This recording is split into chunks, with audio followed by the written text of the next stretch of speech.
ఆద్య, ఆ రోజు అలా అనుకోకుండా అలా చెప్తే ఎవరికైనా కోపం వస్తుందిలేండి. అయ్యో సారీ ఎందుకండి, ఆ రోజు చెప్పకపోయినా ఏదో ఒక రోజు చెప్పాల్సిందే కదా. అయినా మనసులో ఉన్నది చెప్పడం అసలు తప్పే కాదండి. బాగా పరిచయం ఉన్న వాళ్ళని పలకరించాలంటేనే కాస్త ఆలోచిస్తాను. అలాంటిది చాలా తక్కువ టైంలోనే మీకు దగ్గరయ్యి నాకు ఎలా అనిపిస్తే అలా మీతో ఉండగలిగానంటే అన్ని క్రెడిట్స్ మీకే అండి.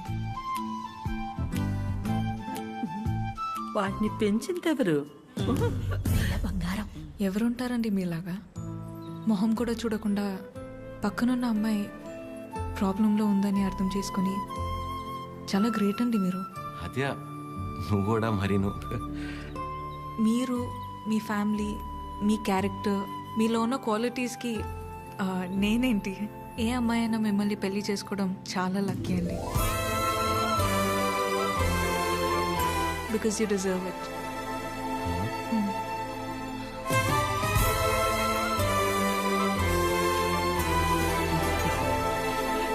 నేను మిమ్మల్ని అర్థం చేసుకున్నట్టే మీరు కూడా నన్ను అర్థం చేసుకుంటారని నాకు తెలుసు. అర్థమైపోయింది ఆద్య. అది కాదు, ఇంకా కొట్టేస్తా నేను. ఏం మాట్లాడుకో, ఏం చేయాలో చెప్పు. మీ అన్నయ్య కన్నా ఒక బస్తా బియ్యం ఎక్కువ పండించినా, లేక 2 రోజుల మధ్య పావురం ఎగిరేనా, మన ఇద్దరు పెళ్లి జరగాలంటే ఏం చేయాలో చెప్పు, చేసేస్తా. నువ్వేం చేసినా మన పెళ్లి జరగదు.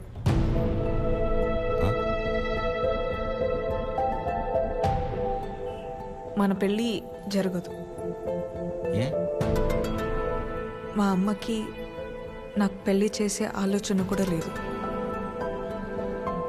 అర్థం కాల. మా అమ్మకి నాకు పెళ్లి చేసే ఆలోచన కూడా లేదు.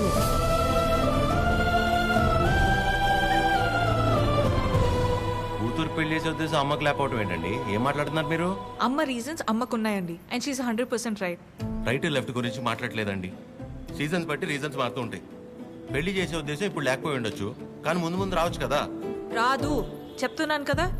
ఏమండి, మీరు చాలా హార్ష్గా మాట్లాడుతున్నారు. తట్టుకోలేను ఇక్కడ, సెన్సిటివ్. అసలే సగం దాకా వచ్చేసింది మన స్టోరీని, సగంలోనే ఆపేస్తేలాగా. మీరు అర్థం చేసుకుంటారనే నేను ఇక్కడ దాకా వచ్చానండి. మీ అమ్మ గురించి పక్కన పెట్టి అసలు మీ గురించి ఆలోచించారు ఎప్పుడన్నా? ఓ, ఆ అమ్మ గురించి పక్కన పెట్టాలా? ఆ. అయితే మీకెందుకండి ఇప్పుడు దాకా పెళ్లి కాలేదు? అంటే మా అమ్మాళ్ళకి నచ్చకుండా నేను చేసుకో.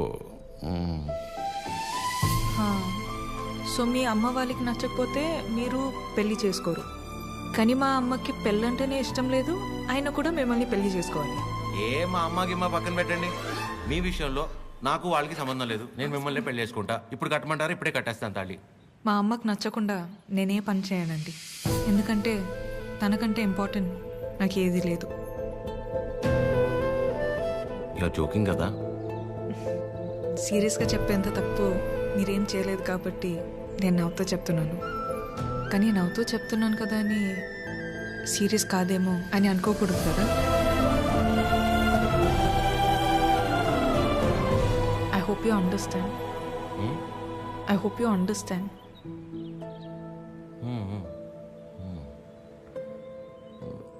నాకు డౌట్ అండి, అసలు మీరు ఎందుకు వచ్చినట్టు ఇక్కడికి? నా గురించి మర్చిపోయి ఒక మంచి అమ్మాయిని చేసుకొని హ్యాపీగా ఉండండి. ఓహో, ఓకే ఓకే. All good. నేను బయలుదేరుతున్నా. బాయ్ చిరు.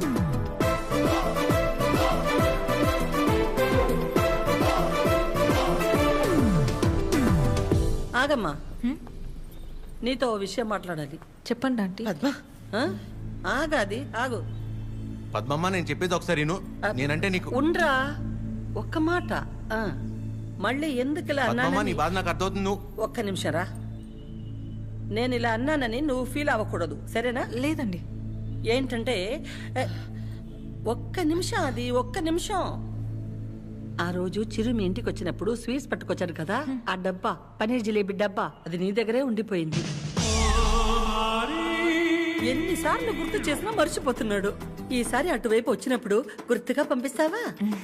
అది బంగారం పోయినా పర్వాలేదు, ఆ డబ్బా అంటే నాకు చాలా సెంటిమెంట్స్. మర్చిపోకుండా పంపిస్తావా కదా? సరే సరే పంపిస్తా. చెప్పేశాను. ఏంటి డబ్బా?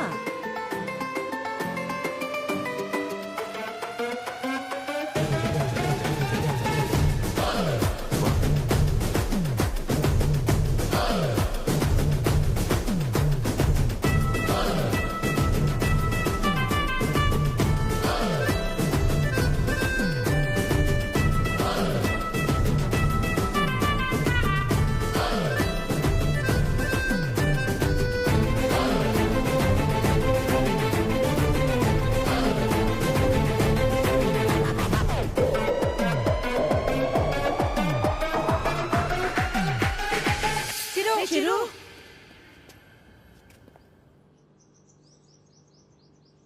దేవుడు అన్నీ చూస్తూ ఉంటాడు తమ్ముడు. వీళ్ళాడిన ఆటలకి సరైన అమ్మాయిని తీసుకొచ్చి దించాడు. అలా చూస్తారే, ఇప్పుడు ఏం చేస్తారో చెప్పండి. ఇంతకీ చిరు ఎక్కడా? ఇలాంటి పరిస్థితులు ఎవరైనా ఎక్కడ ఉంటారు? అక్కడే. నా గురించి మర్చిపోయి ఒక మంచి అమ్మాయిని చూసుకొని హ్యాపీగా ఉండండి. మన పెళ్ళి జరగదు.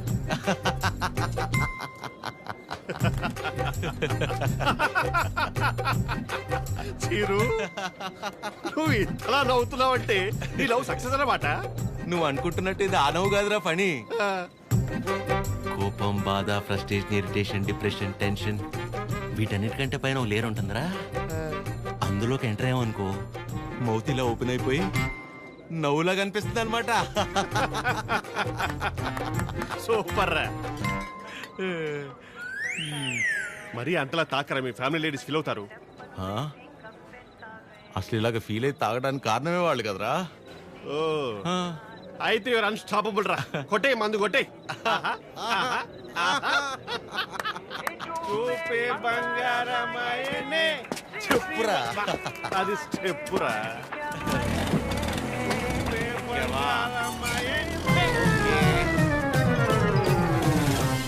తదిమి తందాన హృదయ లయల జతుల తిల్ల. తాగి నువ్వా నేనా? సగమ కదు కదు కదు తక్క చిమ్మి తక్క వచ్చారు. అరే దేవతలారా రండి.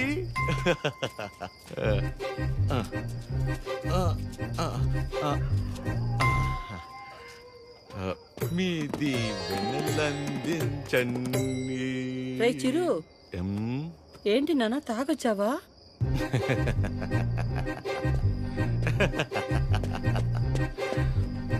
పద్మమ్మ, ఒకసారి నవ్వవా?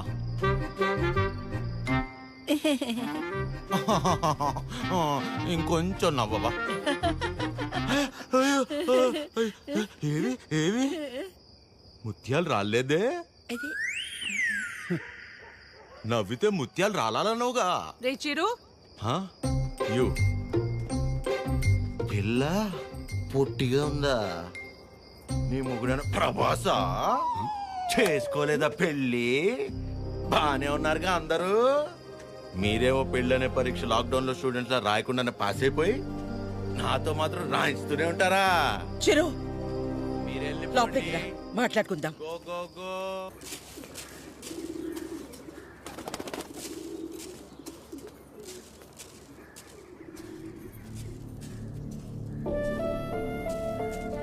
కాఫీ టీలు ఏమైనా ఉన్నాయా లేవా? ఆకలేస్తుంది, టిఫిన్ అయినా పెడతారా? ఇంకోసారి మందు తాగొస్తే మంచి నీళ్లు కూడా ఇవ్వను. ఏంట్రా ఎప్పుడూ లేని కొత్తగా? బుర్ర పని చేయలేదు, నేనేం చేయను? తాగాక బాగా పనిచేసిందా? అయినా చేతగాని వాడిలా తాగడం ఏంట్రా? చెప్పు. ఎంత మా మధ్య పెరిగినా చివరికి నువ్వు కూడా మగాడివి అనిపించావు కదరా? పద్మమ్మ, నేను అప్పుడే చెప్పా ఆ అమ్మాయి కాదంటే నేను తట్టుకోలేనని. మీరే ఏవో చెప్పి పంపించి ఇప్పుడు నన్ను అంటున్నారు. సరే, తన వల్ల నేను బాధపడినా పర్లేదు, నా వల్ల మీరు మాత్రం బాధపడకూడదు. ఇంకెప్పుడు ఇలా జరగదు. సారీ. సారీ ఏంట్రా? అది ఆద్య అమ్మని కలిసి ఒకసారి మాట్లాడదామా? అన్నయ్య కీర్తనకు వచ్చిందన్నయ్య కిందుంది. ఏం కీర్తన పెళ్ళైన తర్వాత మమ్మల్ని మర్చిపోయావా? ఏంటిలా దారి తప్పొచ్చావు? హలో ఆంటీ, ఎలా ఉన్నారు? బాగున్నానమ్మా, కూర్చో. ఏంటమ్మా, ఎలా ఉన్నా? బాగున్నావా? బాగున్నానంటీ. వాసు ఎలా ఉన్నాడమ్మా? వాసు ఎవరంటీ? వాసు వాళ్ళ ఆయన పేరు విష్ణుమా. ఏదో ఒకటి. బాగున్నాడా? బాగున్నాడు. మీ బాక్స్ ఆంటీ ఆద్య ఇచ్చి రమ్మంది. వాళ్ళే ఇచ్చేశారు. సరే ఆంటీ, నేను బయలుదేరుతాను. కీర్తన, మూత మారిపోయింది. Bye aunty.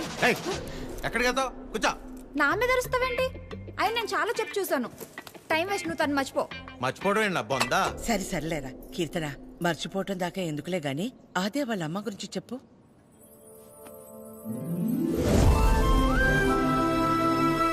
ఆంటీ పేరు వకుల.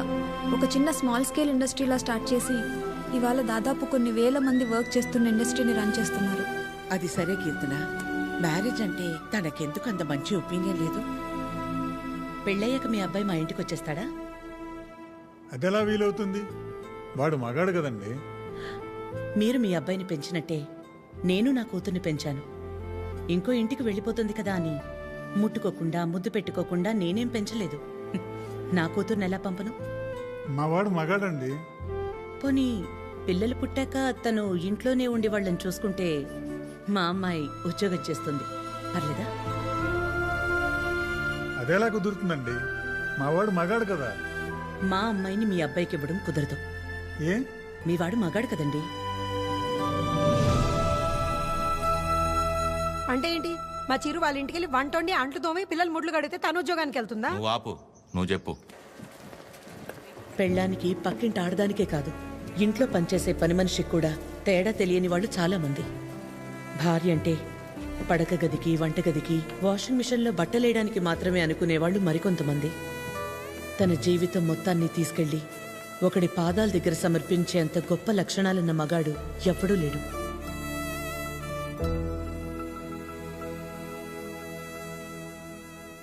అంతెందుకు ఆంటీ, నా పెళ్ళికి ఇన్వైట్ చేద్దామని వెళ్ళాను.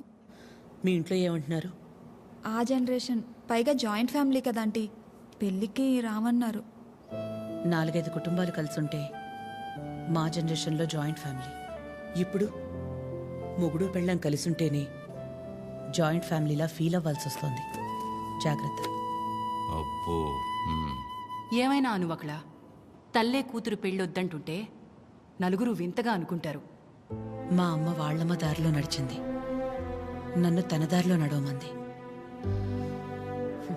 నా కూతురునైనా కొత్త దారిలో నడవని. ఆ నలుగురు గురించి ఆలోచించి నేను పోగొట్టుకున్నది చాలదా? ఆచే విషయంలోనైనా నన్ను జాగ్రత్త పడి. నువ్వన్నా చెప్పాద్యా. అమ్మ చెప్పింది కదా ఆంటీ. కూతురు విషయంలోనే తను ఆ నిర్ణయం తీసుకుందంటే ఎన్ని బాధల్ని దాటి ఉండాలి. అలాగని అలాగే వదిలేస్తామా? ఎందుకు వదిలేస్తాం? ఏ ఆడదైనా సరే తన జీవితం మొత్తాన్ని తీసుకొచ్చి సమర్పించేంత గొప్ప లక్షణాలతో పెంచాం మన చిరుని. ఇలా చెప్పే ప్రేమించేలా చేశారు. నువ్వు ఊరుకొన్నానా? నీ గురించి నీకేం తెలుసు? నేను చెప్తున్నాను, ఆద్య వాళ్ళ అమ్మకి నువ్వు ఖచ్చితంగా నచ్చుతావు. నచ్చాలంటే ఆంటీకి దగ్గర అవ్వాలి కదా. దానికి నువ్వు ఉన్నావు కదా. నేనుండడం ఏంటి? నీ పెళ్లి మా ఇంట్లో పెళ్లిలా చేయలా, నిన్ను మా ఇంట్లో పిల్లలా చూడలా. ఇంతేనా నువ్వు మమ్మల్ని అర్థం చేసుకుంది? అవసరమైతే మీరు ఎవరూ లేకుండా నేను రెండోసారి పెళ్లి చేసుకుంటాను, అంతేగాని నన్ను ఇందులో ఇన్వాల్వ్ చేయొద్దు. అయినా నువ్వు హెల్ప్ చేస్తుంది టీ అన్నయ్య కోసమే కాదు, నీ ఫ్రెండ్ ఆద్య కోసం కూడా. అది గుర్తుపెట్టుకో. ఏం చేయాలో చెప్పు. One small help.